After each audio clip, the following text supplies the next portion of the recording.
Welcome to my mommy's podcast. This podcast is brought to you by Hiya Health. That's Hiya.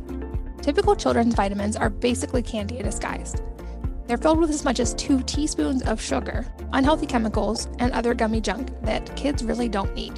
And Hiya fills the most common gaps in modern children's diets to provide full-body nourishment with a yummy taste that kids love and without the junk. Like I said, most children's vitamins have up to 5 grams of sugar, and they can actually cause a variety of health issues. But Hiya is made with 0 sugar and 0 gummy junk, yet it tastes great and is perfect even for picky eaters. It's manufactured in the USA with globally sourced ingredients that are each selected for optimal bioavailability and absorption. Hiya arrives straight to your door on a pediatrician recommended schedule. Your first month comes with a reusable glass bottle that your kids can personalize with stickers, and every month after, Hiya sends a no plastic refill pouch of fresh vitamins, which means Hiya isn't just good for your kids, it's also good for the environment. Check it out and save on your first month by going to hiyahealth.com/wellnessmama. That's hiyahealth.com/wellnessmama. This episode is sponsored by Native Path, and in particular, their grass-fed collagen, which is my go-to right now. I like using collagen because it helps replenish the body's natural collagen levels, which can decline with age, and our modern diets are often low in these important compounds found in collagen that we used to get in larger amounts from natural sources like broths. Collagen is great because it's a super convenient and easy way to get these benefits. It's flavorless and it dissolves easily in hot or cold liquids, so it's easy to add to coffee, soup, smoothies, or really any food or drink. And every scoop of Native Path grass-fed collagen is consistently formulated with 10 grams of the highest quality grass-fed type 1 and type 3 collagen, which are the ones that make up 90% of all the collagen in our bodies, which is critical for maintaining skin, hair, nails, lean muscle metabolism, digestion, and so much more. So check out a special deal on Native Path grass-fed collagen by going to wellnessmama.com/go/native collagen. Again, that's wellnessmama.com/go/native collagen. Hello, and welcome to the Wellness Mama podcast. I'm Katie from wellnessmama.com and wellness.com. That's wellness with an E on the end, my new personal care line.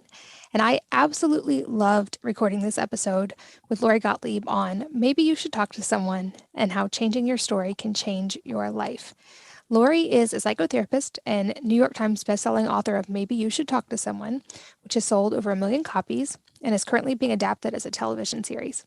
In addition to her clinical practice, she's a co-host of the popular Dear Therapist podcast, produced by Katie Couric, and she writes the Atlantic's weekly Dear Therapist column. She is a very much sought-after expert in media, and she's been on all kinds of media, as well as done an amazing TED Talk, which I will link in the show notes. Highly recommend listening to it. And she's the creator of the Maybe You Should Talk to Someone workbook, which I will also link in the show notes. This was an awesome episode. We go into why she was supposed to write a book about happiness, but that made her depressed and what she wrote instead, what led her to therapy herself as a therapist, the reason she speaks from a perspective of a card-carrying member of the human race and not just as a therapist, examples of stories that we hold on to that actually make us more miserable, and why we are unrealistic narrators of our own lives.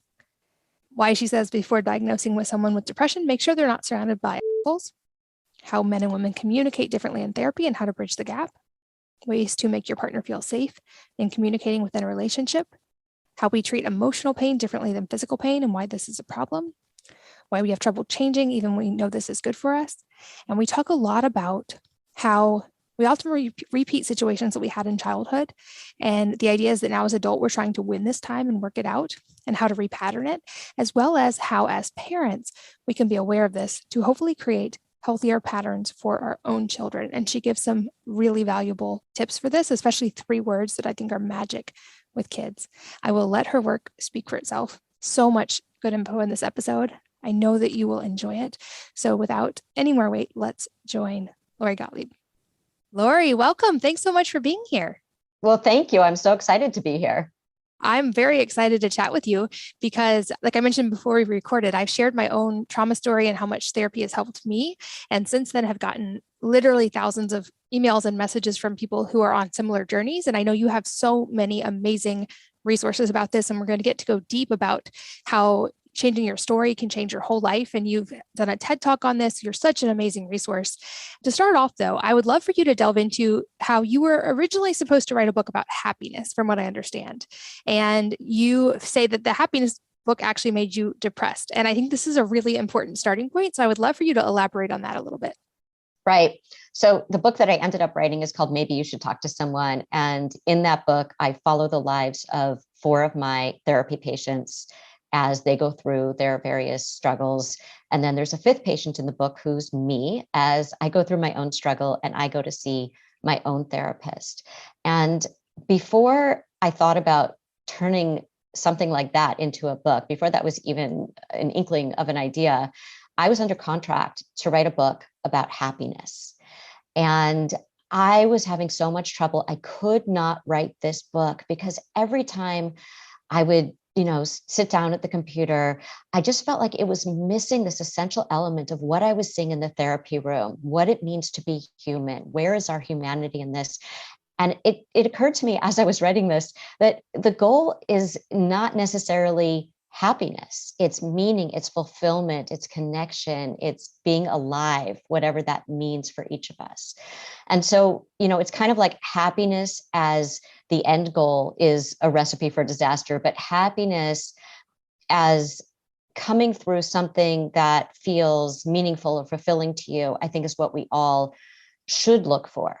So I realized that I didn't want to do scientific studies about happiness and anecdotes about happiness, because I think that makes so many of us feel like we're chasing the wrong thing.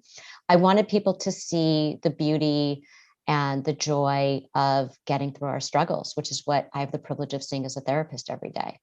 I love that. I've heard it said that the pursuit, like searching for happiness, can actually be a source of suffering, but acceptance of kind of the human condition can actually be a source of happiness. And I love that you touch on that in this book. And you actually introduce yourself in the book, I'll make sure I get this right, as not just a therapist, but a card-carrying member of the human race. And I really resonated with how vulnerable and real you are, and had such great perspective. But why did it feel so important to you to introduce yourself that way?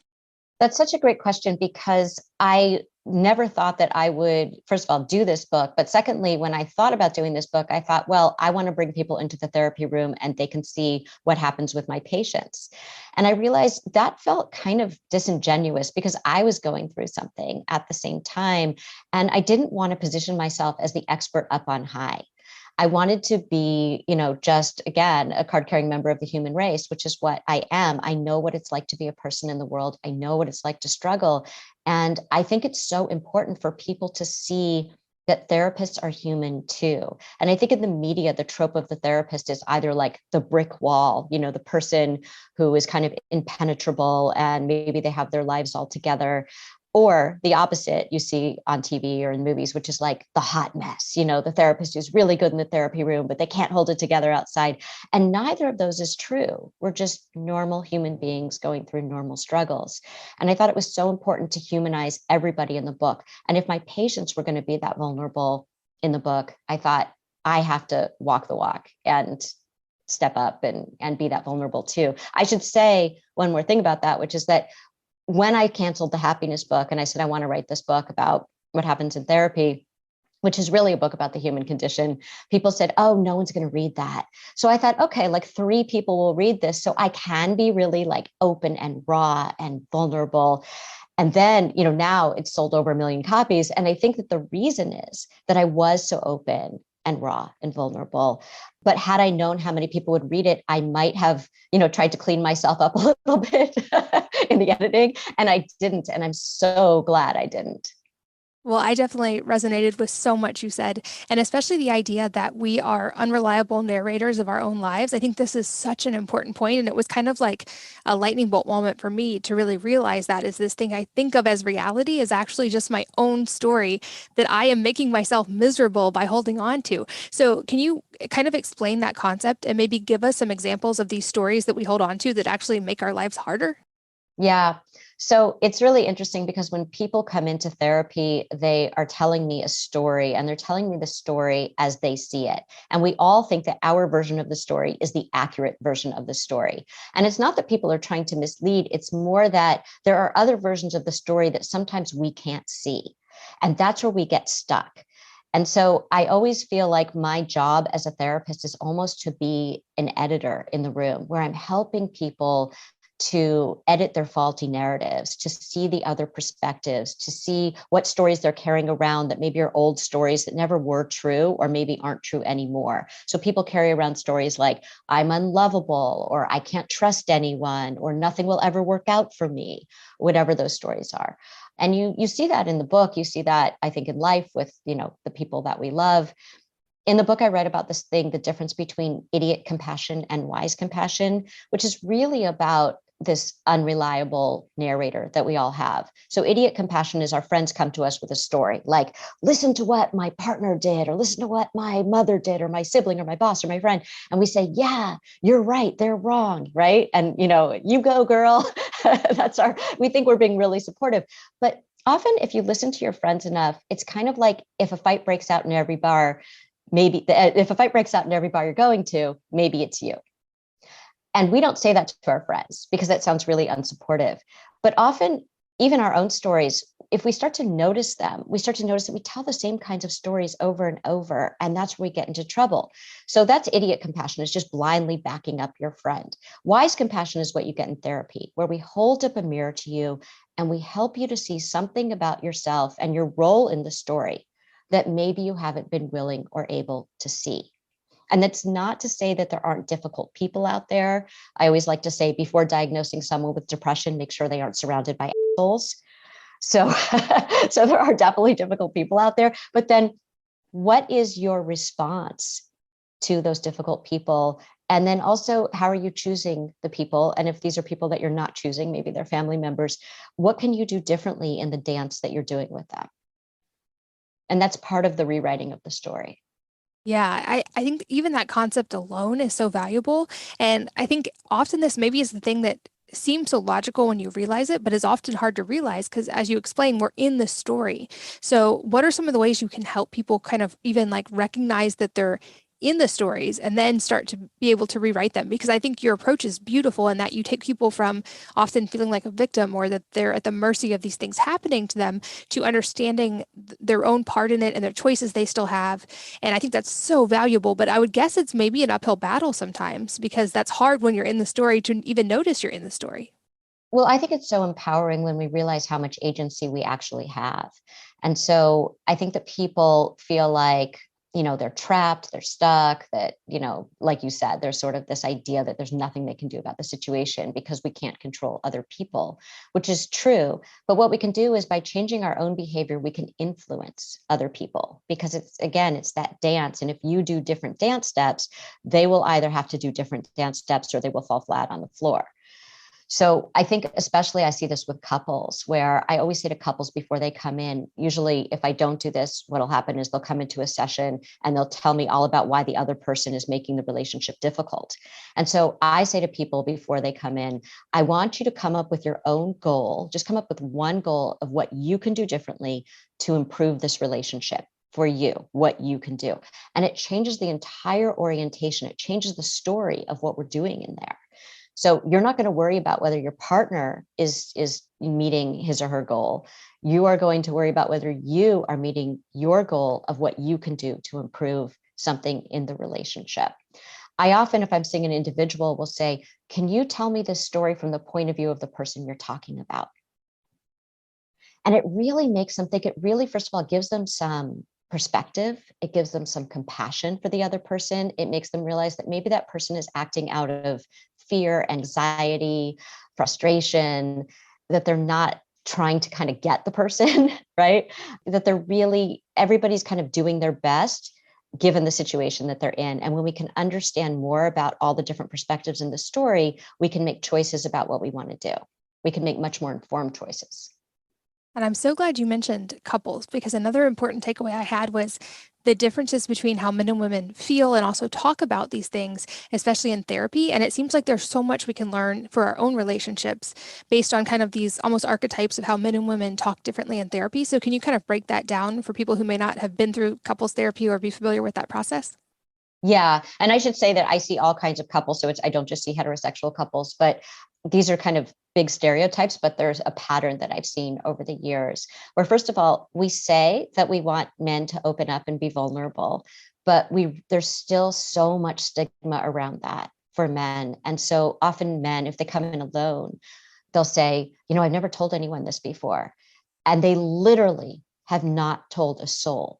Women will come in often and they'll say, I've never told anyone this before, except for my mother or my sister or my best friend, right? So they've told maybe 1, 2, 3 people, but they feel like they haven't told anyone. So I think culturally that says something huge about what we're allowed to express and what we're not allowed to express.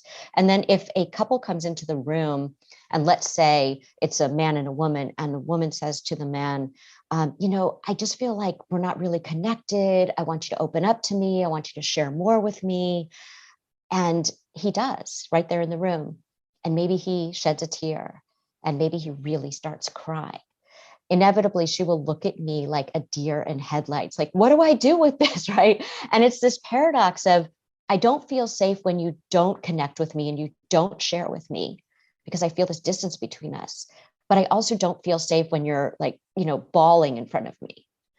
And so again, there's that gender difference about what we're allowed to do with our emotional lives and how we can connect emotionally with people. So I think it's important for us to consider what kind of environment we're creating for the people we want to get close to. Are we creating an environment where they feel safe to open up to us? And if we're not, what can we do to help with that? What are some of the steps we can do to help with that? Because that seems like a common theme. When you say that, I'm like, oh, I've seen that play out in my own relationships and friends' relationships. Are there ways, kind of general, I know everybody is different, every couple is different, and there's a lot of intricacies, but are there general ways we can help our partners feel safe? Well, first of all, I think it's knowing that you can tolerate your partner's discomfort. And so often what we do with our partners is we don't like it when they're uncomfortable, and this goes for anybody. And so we try to make them feel better in the moment, which might not be what they're needing. So, someone says, oh, I'm so worried about this. And we say, oh, don't worry about that. Right. Or we try to distract them like they're sad about something. We say, hey, let's go out and, get some ice cream, as opposed to, yeah, let's talk about this. I think especially with some of the tender feelings, we get really uncomfortable when someone is being that vulnerable with us.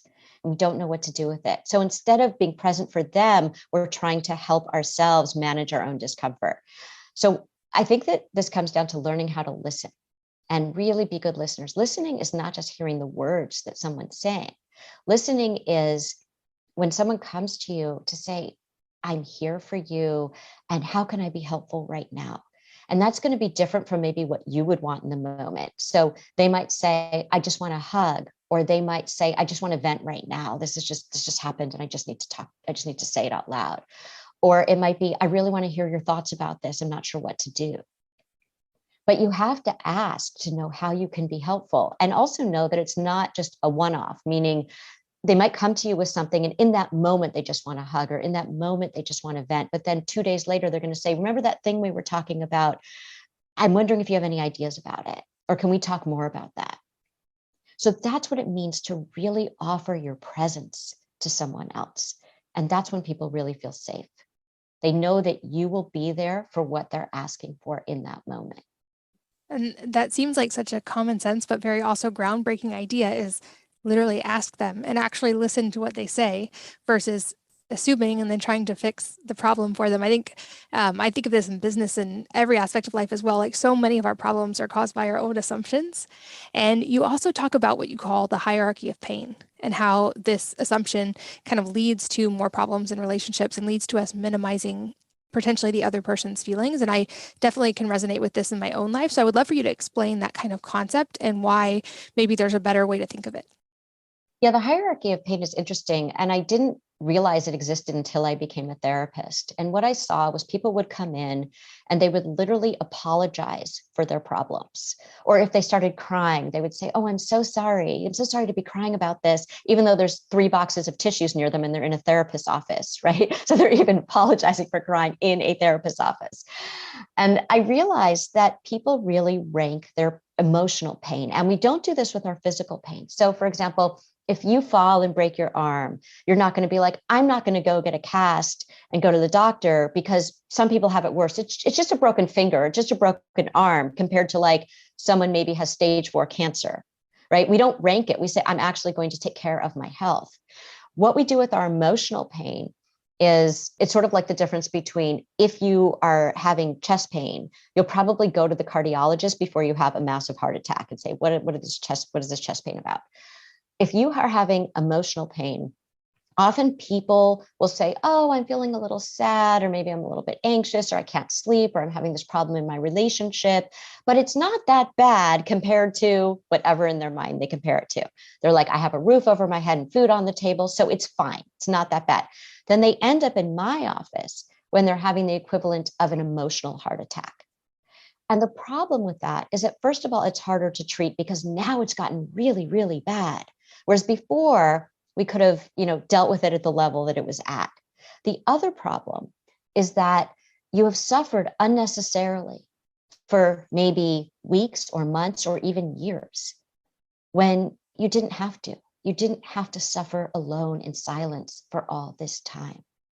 So I think we really need to think about why that is, that we have this hierarchy of pain around our emotional health. And remember that pain is pain, suffering is suffering. You don't have to rank it. It doesn't have to meet certain criteria before you're allowed to go and get help for it. And I think it comes down to prioritizing our emotional health as much as we prioritize our physical health. Such an important point. And I can recognize times I've even done that in relation to myself, where I minimized like childhood experiences because I'm like, well, that's not as bad as the high school experience that was an actual assault. So that can't be the reason. And I kind of avoided dealing with those things for a long time because I had that same mindset of, oh, well, it can't be that bad, versus actually acknowledging and dealing with it. And another interesting thing I'm sure you encounter all the time is people go to therapy. The whole purpose of therapy is to help create positive changes in our lives. And yet also statistically, it's actually very hard to make those positive changes in our lives. So why is it so difficult, even when we know it's good for us, to actually go through the work and make these changes?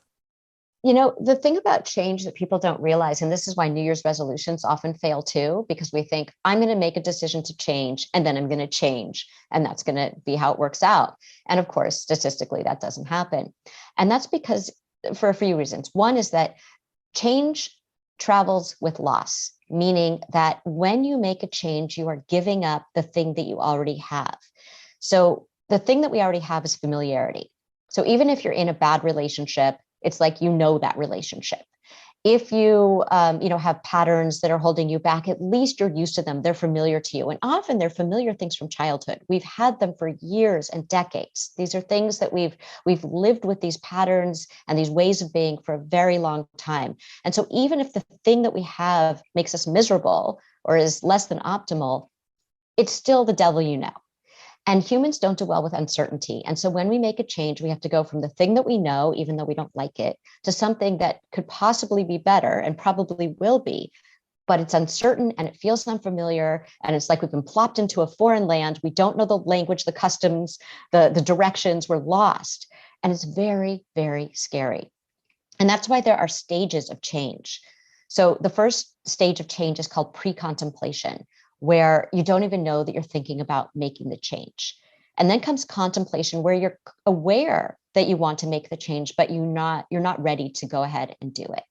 And then comes preparation, where you're starting to prepare. You're saying, what steps do I need to take to make this change? And then there's action, where you actually make the change. And people think it ends there. Okay, I've gone through the stages. No, the most important stage of change is what comes next, which is called maintenance. Maintenance is the stage of change where you maintain the change over time. And the big misconception about maintenance is that somehow you're not going to slip back, that somehow you're not going to, not do your exercise thing, eat differently, have a drink when you weren't supposed to, call that boyfriend at 3 a.m. that you weren't supposed to call, right? That's not going to happen in maintenance. Yes, it will. You're going to slip back because it's going to take some time and adjustment for you to get into this new way of being and to feel safe and comfortable and to make that your default instead of these old ways that are your default. And so you can see in the book, there's this young woman that I call Charlotte, and she keeps dating these men that are just, they're always going to disappoint her. And it's this repetition compulsion where she keeps, it's like, hey, you look familiar, come closer, because it sort of looks like her childhood, just happening again. And she doesn't realize that when she first meets people. She thinks, oh, that person's so different from my parents. And yet our unconscious has radar for people who are going to hurt us in the same ways that we were hurt when we were younger, if we haven't worked through that pain. And so it isn't until later when she is finally ready to make these changes. And then she goes into maintenance, and it takes some slipping back, but she ends up finally getting really comfortable with the change. And that becomes the thing where she says, I would never want to date someone like I used to date. And she finds the person that she wants to be with. So I think we have to give ourselves a lot of grace around change and realize there are these steps. We are going to slip back, and we have to be really gentle with ourselves as we do this. That was a firsthand lesson I learned in even my own internal response to those situations, where instead of going like, oh, why is this so hard? Why do I keep messing up? Which is then now your subconscious is going to answer those questions and give you all the reasons you're having trouble with it. It's trying to kind of switch my perspective into like, okay, I acknowledge that. I felt the feelings of that. How do I now get back to the place where I was? How do I forgive myself and move on? But you also said something about we kind of choose these situations that sort of reaffirm how we were hurt, especially as a child. Can you elaborate on that and why we do that? Kind of maybe the idea of a little bit of like trauma bonding, or why do we subconsciously seek out these situations? Yeah, so that goes back to the familiar. And that's what, and part of it too is what, there's a term called repetition compulsion. And it means that unconsciously we want to repeat the same situation that we had in childhood, except now that we're adults, this time we'll win. This time it will work out. That's the unconscious desire and fantasy that we have, but it does not work out that way. And so we keep repeating it like, okay, I'm going to pick this person, and yeah, they have these anger issues. Like, we don't realize that when we first meet them, by the way. So first they seem like shiny and new, and they're going to make us feel safe, and it's all going to be great. And we're going to get all the things we didn't get when we were children. But the reason that you're so attracted to that person, if you haven't worked out the childhood stuff, is because they are exactly like something you experienced in childhood. So maybe they have a drinking problem, or maybe they have anger issues, or maybe they're really avoidant, or maybe they, put you down, or they criticize you, whatever it is. And then you start to see that. But instead of breaking up with them or saying, wait a minute, what happened here? Why did I choose this person? We say, oh, but I'm going to get them not to criticize me. I'm going to get them to see that I am worthy of them. I'm going to get them to love me. And it's so confusing if you haven't worked through that stuff, because you don't know what love is. Love to you looks like trying to get someone to do something different with you, as opposed to love is someone who loves you as you are, right? There's no fight involved in love. And so I think that with this repetition compulsion, we do it because we're like, I'm going to win the battle this time. But you need to concede the battle. You need to give up the hope for having a better childhood in order to have a better adulthood. And when you can let go of, I have to grieve that I didn't have the childhood that I wanted, then you are free to have the adulthood that you want. But if you keep trying to get what you didn't get as a child, you're going to be trapped as an adult. You're going to be imprisoned. Wow, that resonates deeply. And I would guess also for a lot of people listening. And I would also guess because many people enter relationships kind of on those premises that kind of without even realizing those subconscious things that are happening. And then maybe one person or the other within a relationship works through some of those things. And now the nature of this relationship has shifted and probably can't and doesn't feel the same as it did before, which I would guess often in couples causes tension or causes problems or causes maybe even the end of that relationship. Do you see that happen with your clients, and any advice for navigating that if maybe one person in the couple changes the agreement and now has worked through maybe that childhood wound and doesn't need the same thing in relationship anymore? Right. Well, there's this saying, we marry our unfinished business. So a lot of people who haven't worked through their unfinished business, we marry it. And what I see in couples is I see couples who maybe haven't worked through that, and they get into a lot of trouble in their relationships. But I also see people who are able to work through it once they become aware of it. So many couples who come in start to realize there's something going on here that's bigger than the person in front of me. there are other people in the room that I don't even realize it. So when I'm talking to my partner, I'm also, without realizing it, talking to my mother or my father or, whoever it might be.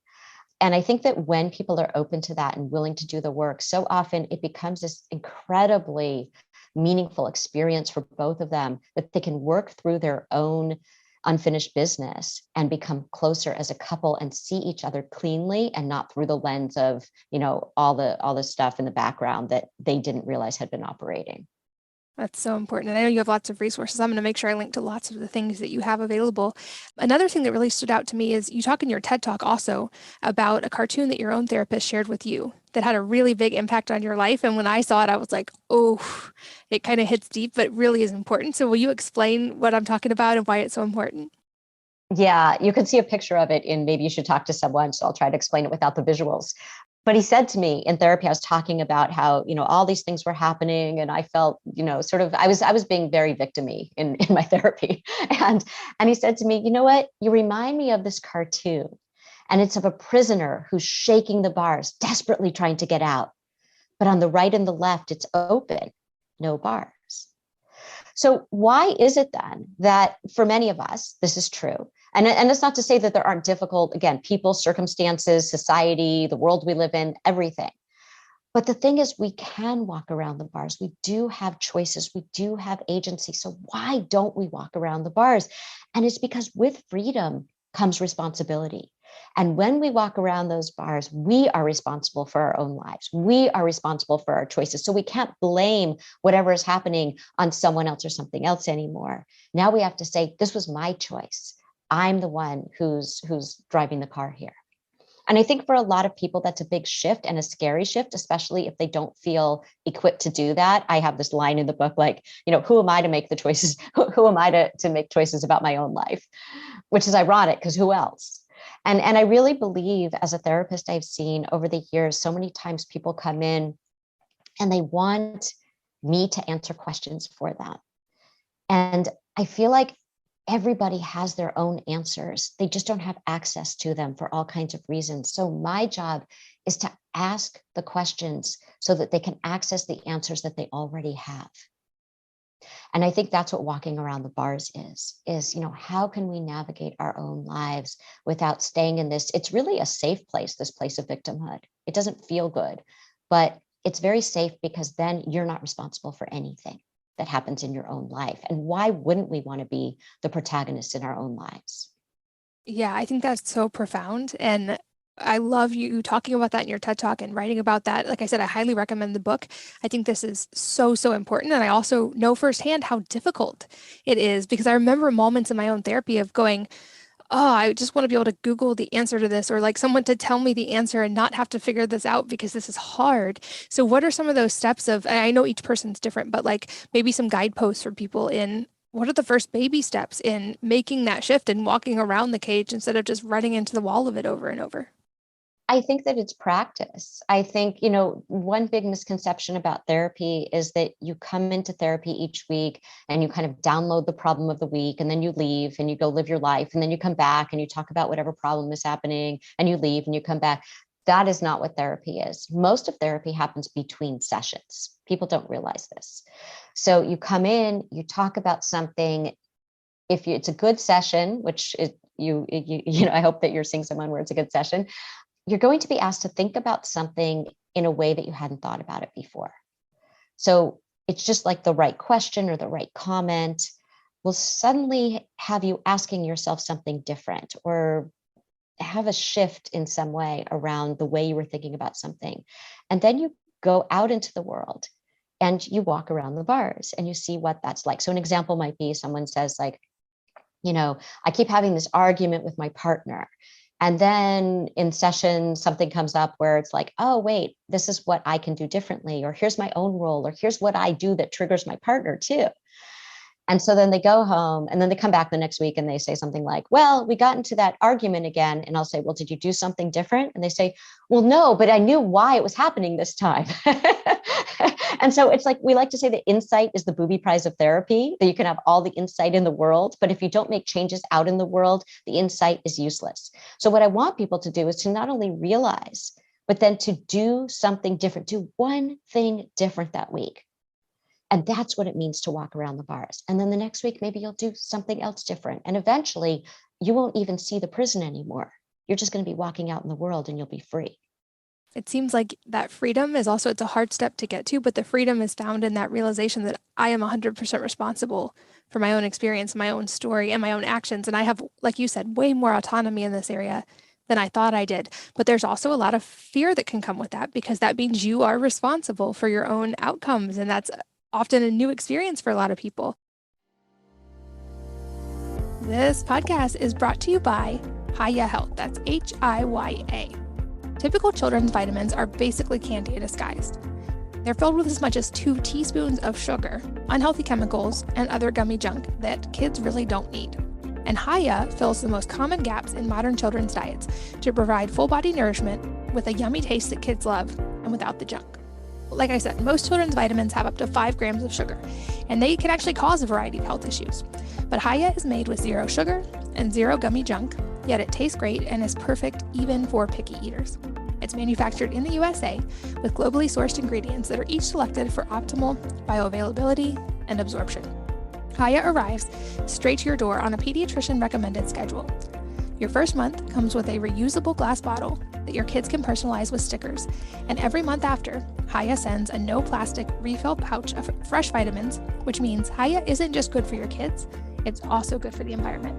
Check it out and save on your first month by going to hiyahealth.com/wellnessmama. That's hiyahealth.com/wellnessmama. This episode is sponsored by Native Path, and in particular, their grass-fed collagen, which is my go-to right now. I like using collagen because it helps replenish the body's natural collagen levels, which can decline with age, and our modern diets are often low in these important compounds found in collagen that we used to get in larger amounts from natural sources like broths. Collagen is great because it's a super convenient and easy way to get these benefits. It's flavorless and it dissolves easily in hot or cold liquids, so it's easy to add to coffee, soup, smoothies, or really any food or drink.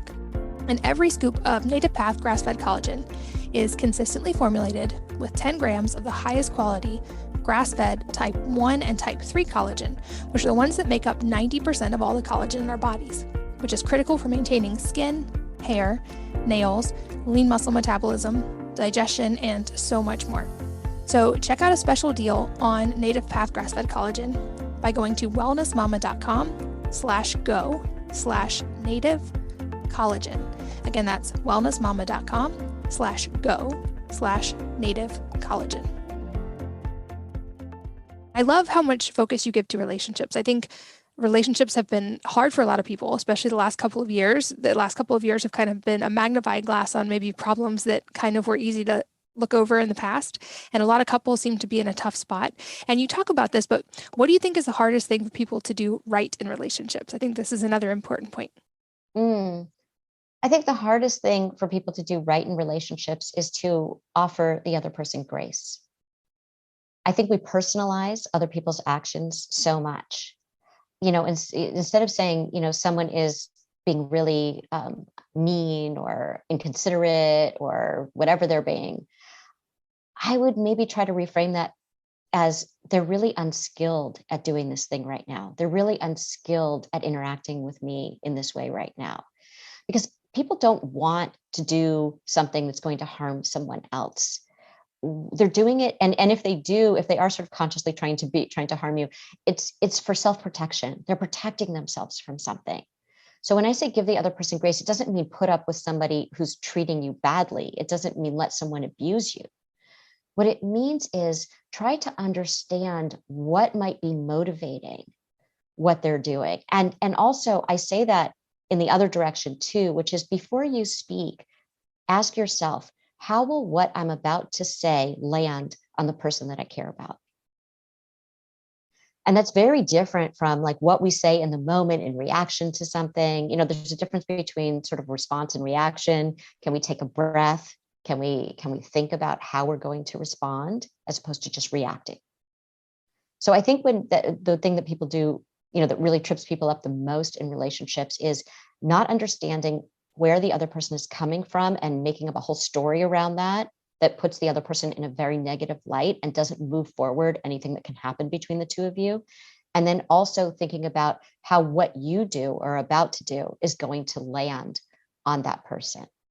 And that seems like a very valuable practice in every relationship, in parenting, especially. I'm thinking of all the applications for parents and kind of having that experience for our children ahead of time, especially because I've often heard, we become their inner voice. Yes. In some ways, like the voice we talk to our children becomes their inner voice. And I know you've worked with thousands and thousands of people and seen a lot of these patterns played out. Probably many of them go back to childhood. And many of our listeners are moms. So I'm curious if you have any just foundational tips that we can use as moms to hopefully give our kids a better foundation for maybe not having to repeat some of these patterns or, play out their unresolved issues in their own relationships later on. Yeah. I would say one thing that we often do as parents is that we don't let our kids get practice with difficult feelings, because our instinct as moms is often we want them to not be in pain. We really can't tolerate their discomfort.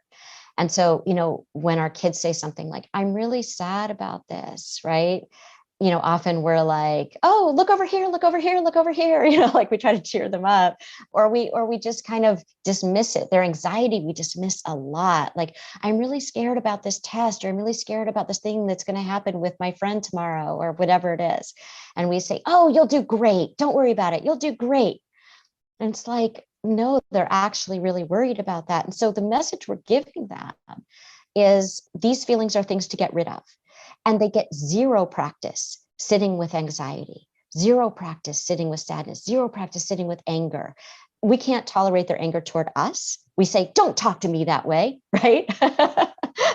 Which, by the way, okay, let's learn about, oh, you're really angry right now. It's not okay to talk to me that way, but let's talk about what you're angry about. So they get both. You can be angry. It's okay to be angry. And then you have to learn, what do I do when I'm angry? What's okay to do when I'm angry? How do I deal with my anger in a productive way? So those are two very different things. People say, all kinds of things to their kids, like try to solve their problems for them. Here's what you should do. I think there are 3 words that are so important when our kids come to us with something difficult, which is, tell me more. And then you stop talking. Just say, tell me more. Oh, tell me more. They will tell you more. And what they really want and what they will carry into adulthood is your presence. Presence doesn't mean overwhelming them with your internal experience of what they're experiencing. That's not being present. That's abandoning them. Presence means sitting with their internal experience of what's happening. So don't argue with it. Don't say, oh, it's not that bad. It really is very big for them. When you're 10 years old or 5 years old or 16 years old, it's big in a way that might feel different to you as someone who's decades older. So I think when you say, tell me more, what they do is they start talking more and they start figuring out, oh, well, then this, and then this, and then this. And you just say, yeah, say more, tell me more. You're there, you're present. And you're breathing and you're letting the silences be there. You're not filling in the silences.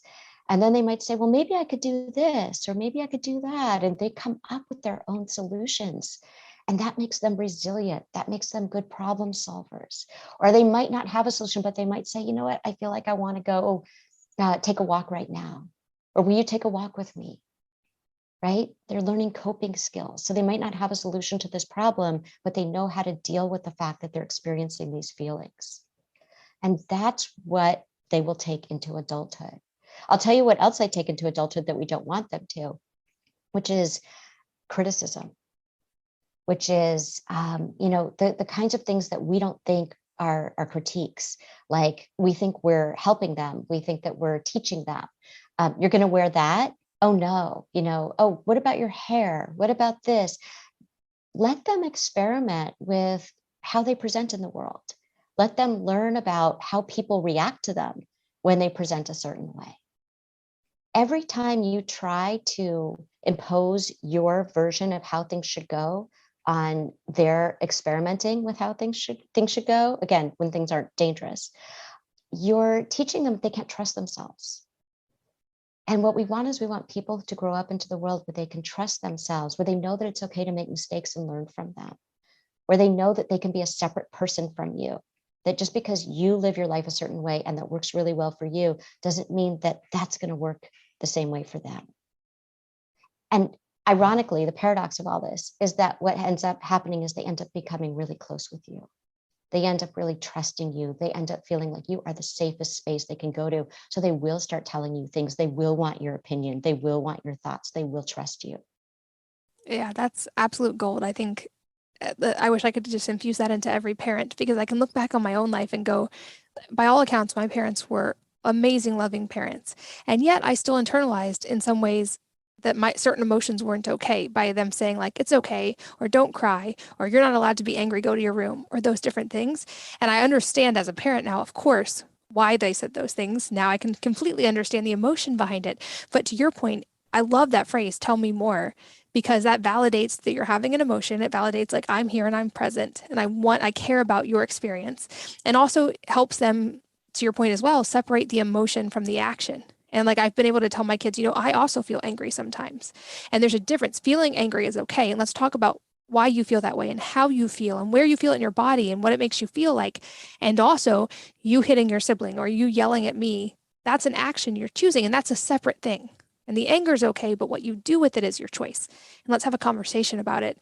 But I love that. I think that, like, if parents could internalize that, it would shift the course of society, and how many of us as children, if we had been talked to differently, how that would have changed our lives. And this is one of the reasons I believe, pretty much, I say this and it may be controversial, but I think everybody benefits from therapy. And I've even said this to very important people in my life who, when I suggested it, were like, why do you think I need therapy? You think something's wrong with me? And it seems like there's still a lot of myths. Thankfully, now I think we have much more acceptance of why therapy is so valuable, but still there's a lot of myths that circulate about the benefits of therapy, and you probably confront these head on. So can you just talk about some of the myths that are still prevailing? Yeah. I think going back to that point about parenting first is just, I think that when you try to talk your kids out of their feelings, when you try to talk them out of their experience, that's where they're going to shut down. They're not going to come to you and they won't know how to handle it. And that's where when they're going to hit their sibling and they're going to say, something that's really rude, because they just don't know what to do with it. When you give them the space to be angry in a safe way, that's when they learn how to manage it. I would say misconceptions about therapy. Is that what you were asking? Sorry, I got sidetracked. I got really into the parenting thing as a parent myself. So I think that one of the big misconceptions is that something has to be wrong. Like we go to the doctor every year for a checkup just to make sure that we're being healthy. And I think that we talk about emotional wellness. The word well is in there. Mental health, the word health is in there. So we want to destigmatize it, because why would anybody say, like, why are you going to the dentist to get your teeth cleaned? Nobody would say that. You should only go to the dentist if you need a root canal. No, you go because you need to maintain the health of your teeth, right?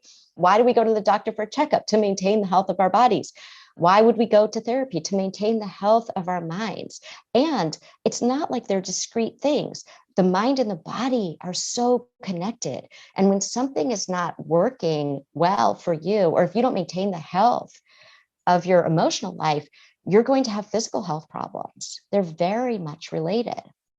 So I think it's kind of odd, as a therapist, I can say this, but I think just in the world, I think it's kind of odd that we would say, well, there's this whole part of our bodies, our emotional health, right? Our minds that aren't our souls, that aren't tended to. And yet, if they aren't, what's going to happen? High blood pressure, diabetes, our immune system shuts down. I mean, there are a million things that happen to us when we have emotional struggles that we aren't dealing with. So I think that I don't know, I don't know that I would go as far as to say everybody should be in therapy, but I think that if you are asking yourself that question, should I go to therapy, or I'm curious about it, or what would it be like? I would say that's your inner therapist telling you that you want to go and see what it's like and go to therapy. And it doesn't mean you even know what it's going to be. Maybe you'll just go and you'll learn some things about yourself, and that'll be valuable. And then there'll be other times that maybe you come back. There might be something where you're like, wow, I realize this is really valuable and I want to do this on an ongoing basis. They're very different experiences of therapy. So there's no one size fits all. And I know you have so many resources available for free to people online, and of course your book, and then you have many other options as well. And I'm going to make sure those are all linked in the show notes at wellnessmama.fm for you guys listening. But could you briefly talk about your podcast and then the TV series that developed from this book? Because I think those are great resources. Sure. So I have a podcast called Dear Therapist, and I have a co-therapist, Guy Winch, and we do actual sessions with people. And the reason we're doing that is because we really want to make therapy accessible to everybody. We just want to make emotional health accessible. It's not even so much, again, about therapy. It's about what happens when you hear somebody else go through a session and in one conversation, they can make a shift in something that has been plaguing them for a very long time. A relationship with their partner, with their mother, with their child, whatever it might be. And I think it's really powerful for people because I think that they can see themselves in whoever comes on, even if they don't have that specific issue going on in their lives. And the beauty of it is at the end, we wanted people to really have actionable advice. So at the end of each session, we give the person a homework assignment that they have 1 week to complete. And then they come back that next week and they tell us how it went. And you hear it all in one episode. So it's not just like, here's the session, but then here's what we told them to go do. They did it, and here's what happened. And our listeners we've gotten so much feedback that our listeners have tried the advice, and they've tried it even in different realms. Like somebody was maybe having a problem with their boss, but they tried this thing with their kid, right? Or whatever it might be. Or somebody who didn't have kids tried this thing that this parent came on and had this issue, but she tried it with her own mother. So it's really interesting that the advice is very universal and applicable to all different kinds of situations. So I think the podcast, again, is called Dear Therapist, and we're about to launch season 3 starting May 10th. And you can go back and listen to seasons 1 and 2 as well. And then we're doing we are adapting the book, Maybe You Should Talk to Someone. We're adapting it as a television series. Right now, it's just available as the book, but we are working on the series. And I'm very excited to, again, just make these human stories available to everybody. Well, all those links will be in the show notes. You guys, I definitely recommend you find Lori and keep learning from her. I love your work. A few last minute questions in the interest of respecting your time. I know you have a hard stop. The first being if there is a book or number of books other than your own that have had a profound impact on your life, and if so, what they are and why. That is such a hard question for me. I have books, maybe the way that other women are, the stereotype of having shoes. I have books like that. So they are all over my house in every room. I've always been an avid reader. And I would say, interestingly, it's novels. I could name so many of them, but I think that there are these psychological truths in novels that help us to see ourselves where we felt like, oh, I had that thought too, or, oh, that's really true. That explains why I do this. And you see that in these characters. I've been reading, I don't know if you ever read Olive Kitteridge. There's a sequel to it called Olive Again. I think the first one was made into a show for HBO. I did not see it, but the sequel was so powerful because you see this woman as she's going through her life and as a parent and as a wife, and she's very kind of curmudgeonly and she's not very kind to people. And she sort of has this reckoning near the end. But then in the sequel, you see her as an older woman and her son is married and now he has this wife and she doesn't like the daughter-in-law and she has a lot of regrets about how she was as a parent and how she was as a wife and as a friend. And it sounds depressing, but it's actually quite uplifting. And it really makes you think about living with intention and how you want to live now, and fast forwarding several decades and thinking about how I'm living now is going to affect how I look back at my life later. So I want to make sure that I'm being really aware of how I am in my relationships that are important to me right now. I love that message. I said recently, people think about time travel and get scared because they're like, what if I change one thing that has this massive change in the future? But how many of us think in the present moment, what one thing could I change that would have a massive change for my future? So I'm going to pick up that. I've been looking for a novel anyway. I love that. Thank you for the recommendation. And to leave on a concrete note, I know you have so many resources. You guys go find them in the show notes. But what is one thing our listeners can do today, a concrete thing that will help improve our emotional well-being? So I think that's the reason I put out the workbook to Maybe You Should Talk to Someone, because it's a step-by-step guide to rewriting your story. And I would say the most important thing that people could do right now from the workbook is being kind to themselves. I was going to say giving themselves grace, but I think it's really about kindness. And I think that people don't realize how unkind they are to themselves. When I'm giving talks, I'll often say to the audience, show of hands, who's the person that you talk to most in the course of your life?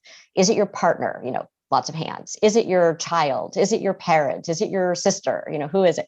And you get lots of hands. But the person that we talk to most in the course of our lives is ourselves. And what we say to ourselves isn't always kind or true or useful.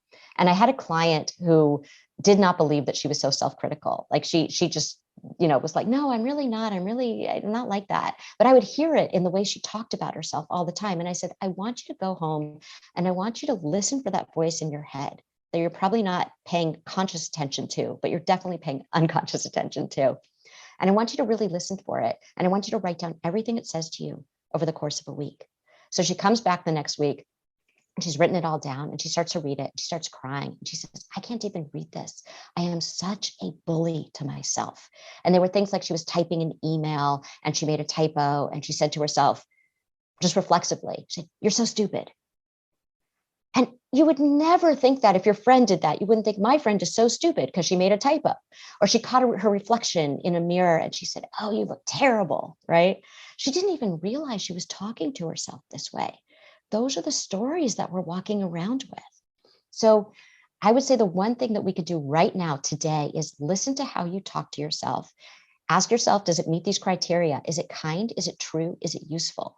And if it doesn't, change the radio station, because the radio station you're listening to is not something that you want to carry around with you. Listen to another story. The story you're telling yourself is a lie. I love it. I think that's a perfect place to wrap up. I am deeply appreciative to you for being here today. I very much value and appreciate your work. Thank you so much for your time. Oh, thank you so much. It was so great talking with you. And thanks as always to all of you for listening and for sharing your most valuable resources, your time, your energy, and your attention with us today. We're both so grateful that you did. And I hope that you will join me again on the next episode of the Wellness Mama podcast. If you're enjoying these interviews, would you please take 2 minutes to leave a rating or review on iTunes for me? Doing this helps more people to find the podcast, which means even more moms and families can benefit from the information. I really appreciate your time, and thanks as always for listening.